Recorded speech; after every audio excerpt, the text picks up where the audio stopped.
M Night Shyamalan's career has been a series of ups and downs. He was once hailed as the next Steven Spielberg, but eventually his name led to laughter when it would show up in trailers.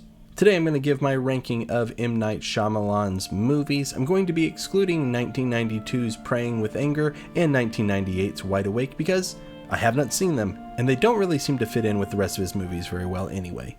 For me, the pick on M. Night's worst movie is easy. After being trapped under the ice for 100 years, Ong must learn to take his place as the Avatar, the savior of the world, and the only being able to stand up against the Fire Nation. This live-action version of the Nickelodeon cartoon was a big letdown to fans. Now, I personally have only seen about, 10 episodes of the cartoon, so I'm not that invested. So I'm not coming at this as a disgruntled fan. I do understand that it is very bad at adapting the source material, completely changing characters, whereas the characters who were originally meant to be comic relief are completely serious, railroading the plot, and even changing the pronunciation of the main character's name. All of that put to the side, this movie is just not good. The dialogue is poorly written, the action sequences are not exciting, and the acting leaves a lot to be desired. To be fair, a lot of these are kids, but we know just by looking at M. Night's filmography that there are good kid actors out there. If you've managed to go this long without seeing The Last Airbender, which I had until making this list, I'd say just stay away from it entirely. There's nothing redeeming here. Number 11 on the list is going to be his newest movie to date, Old, which is also an adaptation, this time, of a graphic novel. In Old, a group of hotel guests find themselves trapped on a beach where time moves incredibly quickly and they find themselves aging years in a matter of hours. What are the secrets of the beach? Will they escape before their lives have disappeared entirely? Hey, you gotta watch the movie to find out. And on this one, I am kind of mixed. From this point on, I think that there are ideas and themes that are interesting in all of M. Night's movies. You can't just completely write them off. But this movie suffers from very odd dialogue. It just doesn't feel natural. Neither do people's reactions to what is going on. And the whole premise brings up just a lot of kind of gross things that you have to think about that, I don't know, isn't really what I thought I was getting into when I watched this movie. Though I will say that there are at least enough little entertaining bits to keep you going through the runtime. Number 10 is Lady in the Water. In this movie, the super of an apartment complex finds some kind of water creature in the pool and then must protect it, fulfilling all kinds of weird prophecies that tie in all of the different people who live in the complex as well. Again, a lot of interesting ideas, some weird execution. I do always like Paul Giamatti, so I can't fault this movie too much. And this one falls as low as it does for me just because of M. Night's sense of self-importance. I'm going to be doing some spoilers in these because, M. Night is known for his twists, but I'm going to try not to just completely ruin any of these movies in case you do want to check them out. But the way that the character that M. Night plays in this movie is portrayed and the amount of importance that he gives himself in dialogue and in the plot is just kind of like, I don't know, dude. Is this what you think about yourself? It just kind of comes off as a little self-important. Number 9's The Happening only ends up above The Lady in the Water because of how crazy it is. When people around the world begin committing suicide in mass, the question comes, what is happening? What is leading people to do this? And the answer to that is pretty ridiculous. The whole premise of this one is just cuckoo bonkers.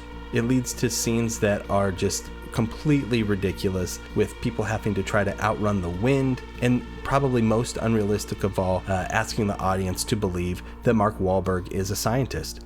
All that being said, though, this movie does kind of slip into the so bad it's good territory for me. Like, we're never more than 5 minutes away from something that at least is going to make me giggle to myself. Whether I'm supposed to be giggling at that point or not, that is, the real question.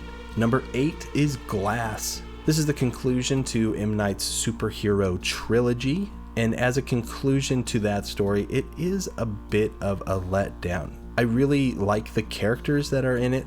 It's nice to see Bruce Willis really giving his all in an acting role again. James McAvoy is always giving 100%, as does Samuel L. Jackson. But the conclusion of this movie is kind of like a whimper. I think that's exactly what M. Night wanted it to be, though, so like it's not like he failed. I think in his execution, it's just not really what I think audiences were hoping for, at least not me. Number 7 is the Will Smith vehicle After Earth. This movie finds a father and son trying to bond while they're on a trip across the universe, but a horrible accident leaves them on a planet that is designed to kill human beings, Earth. I hadn't seen this movie before coming to make this list, and I have to say that I actually think this movie gets a little bit of a bum rap. A lot of people don't like Jaden Smith, and going into the movie, I knew he wasn't going to be my favorite part of the movie, but I think he does the best that he can with what's given to him direction-wise, story-wise, and script-wise. He's being asked to do this really weird accent, and a lot of people in the movie do it. Will Smith kind of goes in and out of it, but it's just really distracting. Also, Will Smith is just so boring in this movie, and that's one thing Will Smith should never be. Boring. But as the movie went along and the story built and the drama built, I did find myself actually being, into what was going on. Was the movie very predictable? Yes. But with a story by Will Smith, I don't think that I should have expected something truly groundbreaking. Though with M. Night Shyamalan up to this point, big twists were still, part of his whole thing. When it comes down to it, the movie's only an hour and 40 minutes long, so it doesn't overstay its welcome, and it does introduce some fun world-building things that I would be lying if I said I wouldn't be interested in seeing more of in some way. Number 6 for me is going to be The Village. This movie focuses on the life of the people in a small old-timey village that is surrounded by a woods that is infested by monsters. Different dramas in the town lead to somebody needing to venture out into the woods to seek help into a world that is even stranger than the one that they could have imagined. I'd say this was the 4th movie that M. Night Shyamalan put out that really was about, hey, there's a twist and it's going to change the whole movie. And the twist in this one, it just seems forced. Like, there is so much going on with this movie, and then when you find out what's actually going on, it almost kind of takes the air out of everything that's going on in the movie. I think that there's very strong performances from very good actors in this. I think Adrian Brody is making some big choices, and I don't know if they were the right ones. Joaquin Phoenix and Bryce Dallas Howard are both fantastic in the parts of the movie that they are the leads in. And I do think that the big shock assault in the movie really does work. It does have a nice atmosphere, pretty spooky, and the monster design is, I think, top notch. But those things aren't enough to get it into the top 5. Number 5 is going to be The Visit. If you haven't seen this movie, it's a found footage movie, which might be a put off for a lot of people, but I think that this movie is really good. It follows 2 kids who go to stay with their grandparents while their mom goes on a cruise, and they've never met these grandparents before, so they're a little apprehensive, and maybe these people aren't exactly who they've been told that they were by their mother. And craziness ensues, and this movie gets wacky, crazy by the end, but I think it works with the tone. The kid performances are fine. I think that you feel the way you're supposed to feel about the kids. Like, the younger brother is obnoxious and his rapping is, just kind of embarrassing. But in a way, it also makes him endearing. The grandparents are creepy. Catherine Hahn does a good job as the mom. Just overall, this one is, I think, a really fun little creepy horror movie that I don't think enough people have given a chance. If you haven't watched The Visit yet, I recommend it. It's a pretty good time. Number 4 is going to be Split. Split tells the story of a man with multiple personalities who has abducted some girls, and as these girls come to know these different personalities, they try to pit them against each other so that they can try to escape. James McAvoy, again, is just so good. Not to say anything bad about Anya Taylor-Joy, who also is just great in this one. Their 2 performances really are what elevate this movie past just being some abduction crazy killer movie that it could have been. I think that we do get some of the better dialogue written by M. Night Shyamalan in this movie, which again just makes it worse when you see the movies that the dialogue is so bad in, because we do know he can do a good job at it. This movie definitely has some disturbing moments, so if you're walking into it, be prepared for that. Overall, I think the goodwill from this movie and The Visit are why M. Night is starting to get that resurgence in his career. Number 3 is Signs. This movie focuses in on the life of a ex-pastor who is dealing with the loss of his wife, all while aliens are invading the earth. This movie, again, just great performances. I think M. Night really most of the time does a good job when it comes to casting these things.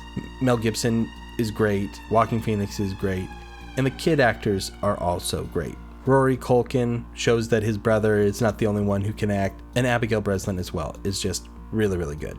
There's some really tense scenes, especially ones in the cornfield, and the video of the birthday party still manages to scare a lot of people, though for me, I don't know if it holds up quite as well as some people like to pretend it does.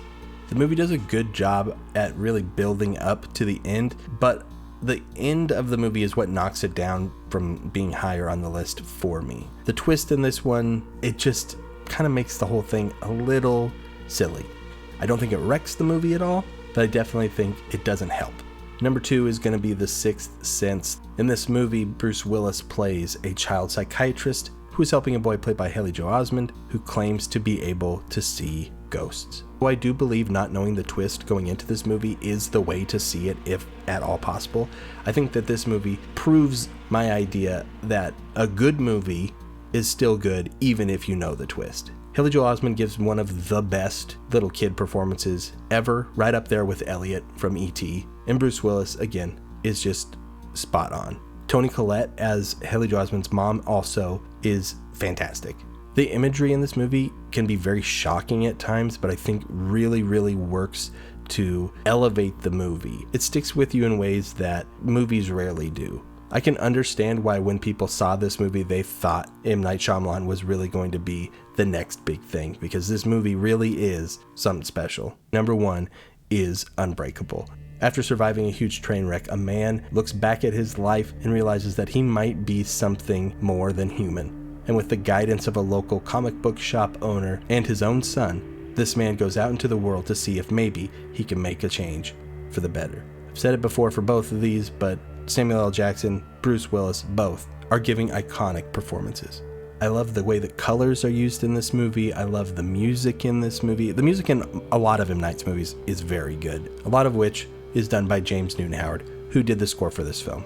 This is one I really don't want to spoil too much for. If you don't know anything about it, go into it blind, see it. But just like The Sixth Sense, I think that knowing the twist does not hurt this movie. It just makes it even more enjoyable. And that is my ranking of the movies of M. Night Shyamalan. I'm sure this one does not line up with anybody else's list perfectly, and I'd love to hear what your thoughts are. Next year, he has a new movie, Knock at the Cabin, coming out, which does look like it could be promising. Do you think that M. Night Shyamalan might be able to recapture some of the magic that was in his earlier films? Let me know in the comments. Don't forget to like and subscribe. We'll see you next time with our next video.